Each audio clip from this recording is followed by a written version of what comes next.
I'm going to be sharing the 10 mistakes that I made when I first opened my online clothing store, because I want to make sure that you guys avoid these mistakes at all costs. So you guys know that my channel is all about how to open a successful online clothing store. So what better way to learn than to take a look at the mistakes that you need to avoid. So let's get started. Mistake number one is that I bought inventory that I did not love. So as a lot of you guys know, when I opened my online clothing store, I really struggled to find wholesale clothing vendors that I loved. So that's the reason I made the free list of wholesale clothing vendors that I share with all of you. And if you haven't signed up for that, I will link it down below in the description bar. But when I first started, I couldn't find vendors to save my life that matched my style. So the second that I did start to find vendors that were remotely close to what I was looking for, I went ahead and just purchased from them. And the reason that this was a problem is because I blew through about 80% of my budget on styles that I didn't love. And as you can imagine, when it came to my launch date, it was really hard to get excited to promote those styles and share my store with everyone I knew, because it wasn't really what I was hoping to create. It wasn't styles that reflected my style or pretty much products that I would actually wear myself. So it kind of hindered the whole process, and it made it hard to get started. So my number one advice is to only buy products from wholesale vendors that you absolutely love and are obsessed with and would absolutely love to wear yourself. Mistake number two is that I used the stock photos from the wholesale clothing vendors instead of taking my own photos in the products with either my own models or myself. And this is a problem because it's so important to start working on your brand from day one, because you need to start attracting your target audience and your ideal customer to your store and build a brand. Because if you use the stock photos, it's not going to let your personality, your brand's personality, shine through on your website. It's going to be those wholesale vendors' personalities. And although they have great quality pictures, it's not going to be a good representative of what your store is going to look like in the long run and the vision for your store. So that's why it's important to always take your own photos and give them your own flavor and show your personality of your brand through those styles. So my next mistake is along those same lines, in that I also wasn't using my own photos on my social media, my Instagram feed. I wasn't even posting my products on my social media feed, which is so ridiculous now to think about. But what I was doing was I would find influencers who their style of photos was what I wanted my store to look like. And I wanted to have a travel themed clothing store where all of my photos were in these beautiful locations, and I would find travel influencers and then post their pictures to my Instagram feed. And I think the thought process was that I could attract the target audience that I thought I was going for by posting their pictures, and then those people would come and follow my store and then click on my website and buy my products. But of course, that's not how it works. You actually have to post your products on your social media feed and promote them on your feed. So that mistake is kind of ridiculous, but it's better to have 10 true customers than 1,000 followers who aren't going to shop with you, who aren't going to be your customer. So you're better off in the beginning having less followers who will actually purchase from you than a ton of followers who won't purchase from you. So just keep that in mind as you're working on your social media accounts. And then in addition to that, I was also afraid to take pictures of myself in my products and post them on social media. I think I was a bit self-conscious. I didn't feel like I was good enough to be the model for my store. I didn't think I was skinny enough, so on and so on. So I think that I should have been representing my brand, and I should have been flaunting my styles on social media, because customers are more likely to connect with a person and the owner of the store than they are to connect with this random company, this random brand. So it's a lot easier to gain a following by being the mascot for your store and representing yourself and being your brand than it is to just promote your store in general. So always make sure that you are letting yourself be seen in your store. And then the next mistake was that I was too scared to post about my store on my own social media pages. I think it all comes back to the fact that I just wasn't obsessed with my products that I was selling, so I didn't want to share my store with all of my Facebook friends, with my Instagram followers, because I didn't want people to judge me for the style I was selling, which I should have gotten over at the time. But I think it's important to always be promoting yourself on your own social media accounts, because you have that network for free. And most commonly when you're starting a business, your own network is going to be who shops with you first and buys your products first, because you already have access to them. And it's easier to have access to people through those social media pages than it is to attract strangers to buy your products in the beginning. So never be afraid to promote your store. The next mistake is that every time I would talk to strangers about my store, I would always act very nonchalant. And this was a problem, because what I recommend is everywhere you go, no matter who you're talking to, you need to be hyping up your store. So what I would do is I'd be talking to friends of friends, or let's say my fiance's coworkers or something like that, and they'd ask me about my store, and I was just always so nonchalant. I was just like, oh yeah, well, it's probably not your style, so you don't have to check it out or anything.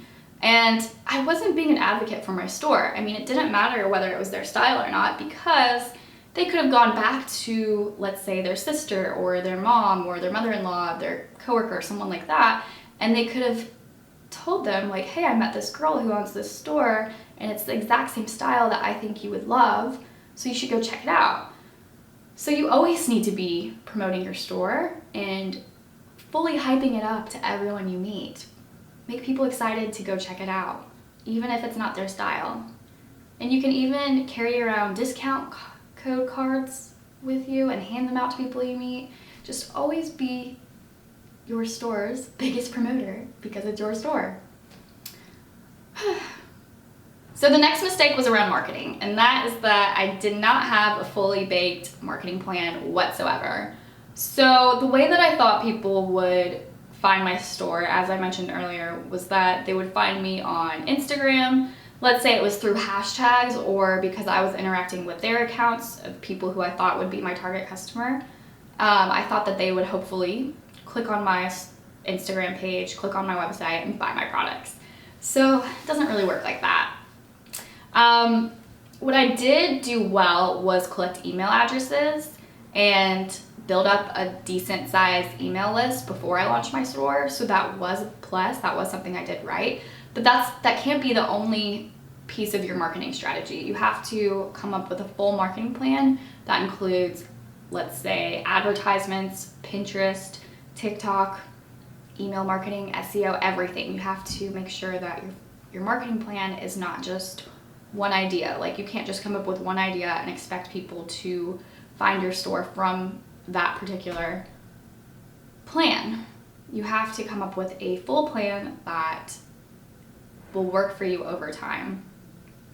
So the next item was similar, and that is around Facebook ads. So I knew it would be beneficial to create Facebook ads, but what I did wrong is that I didn't take the time to learn how to properly run Facebook ads. So I didn't understand how to find or target my ideal target audience.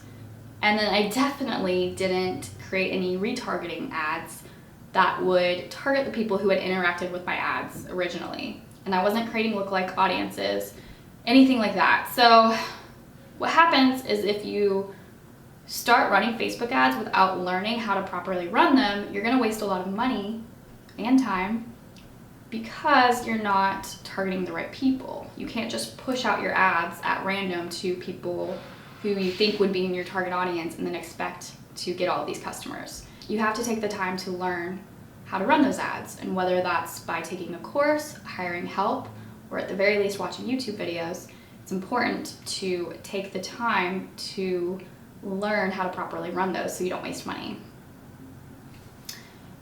And then in addition to that, my next mistake was around SEO. So I always had SEO on the list of things I wanted to learn when I was in the process of launching my store, but it was always at the very bottom of my list. It wasn't a huge priority.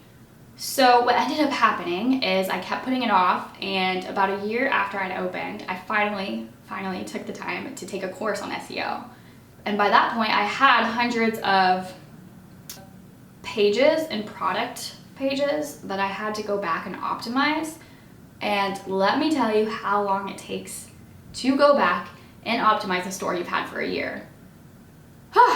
That was a long process. So if I had been optimizing my store from the beginning, if I had just learned the basics from the beginning, one, I would have been able to have all of the benefits from having a properly SEO store, but I also would have saved a lot of time because I could have been optimizing each page as they were created instead of having to go back and spend so much time on those pages. So the next mistake was on branding. So I did take the time in the beginning to read a couple books on branding and take a course on branding. And I came up with all of these great ideas and these plans that would allow me to communicate with my target audience and attract my target audience. But I never did anything with those plans. I never followed through. I never took action on those plans. Therefore, I basically just wasted time because instead of creating posts that would attract my target audience through the voice that I had determined would be a great way to communicate with my audience, I just wasted time and never did anything. So that piece of advice is if you create plans, make sure you follow through. Don't only come up with the ideas, but also write down the steps you need to take to make those ideas happen. And that way you won't waste your time and you'll be able to build a strong brand from the beginning.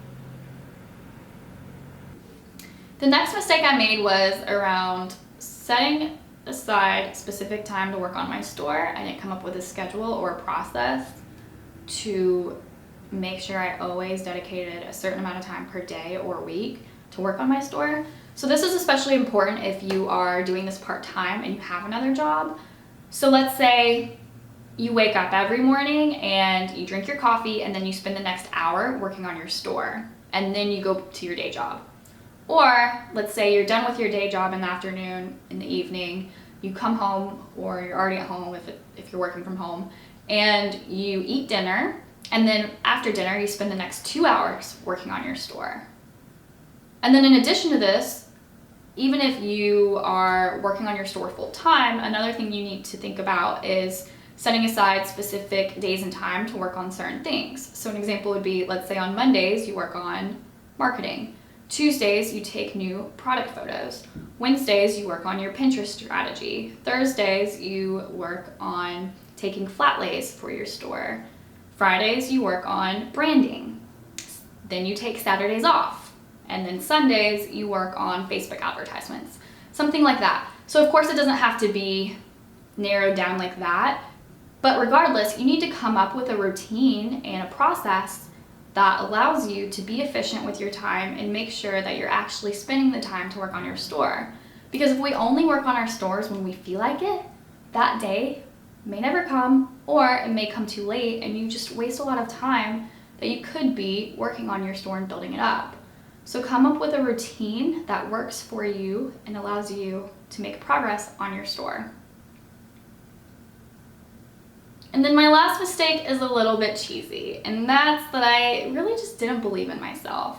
So I think when I launched and within that first month, I didn't have the profit or the number of sales that I was hoping for, and I started to really doubt my abilities. I felt like I wasn't smart enough, I wasn't creative enough, I wasn't disciplined enough, so on and so on. I just didn't feel good enough. I didn't feel like I was capable of creating a successful store. And what I do recommend instead is that it's okay if you don't see the results you expect or meet the goals that you set for yourself. But the important thing is that you need to always show up for your store every single day. So even when things aren't going your way and you're starting to get discouraged, you still need to show up and keep practicing, keep learning, keep testing strategies, keep growing. So an example would be, let's say your first couple of photo shoots don't go as well as you expected. Maybe the pictures don't turn out to be as professional as you thought they would look. Well, that doesn't mean you should just give up and quit. It means that you need to practice. Maybe take a course or watch YouTube videos about how to use your camera or how to edit your photos or how to pose a model. You can keep learning and keep growing and keep practicing, and then maybe the next time or the time after that, they'll come out looking exactly how you envision them. The important thing is to push through the self-doubt you may be feeling and keep going, keep learning, and keep showing up every single day. So to summarize, I'd say the biggest mistakes that you guys want to avoid is 1, buy products that you actually are obsessed with and you're in love with and you can't wait to show to the world. 2, make sure you have a marketing strategy. 3, make sure you have time that you can set aside and create a routine and a process to work on your store. And 4 is that you need to believe in yourself because you are fully capable of creating a successful store. You just need to keep learning and growing and testing theories, testing strategies, and making sure you figure out what works best for you to attract your ideal target audience.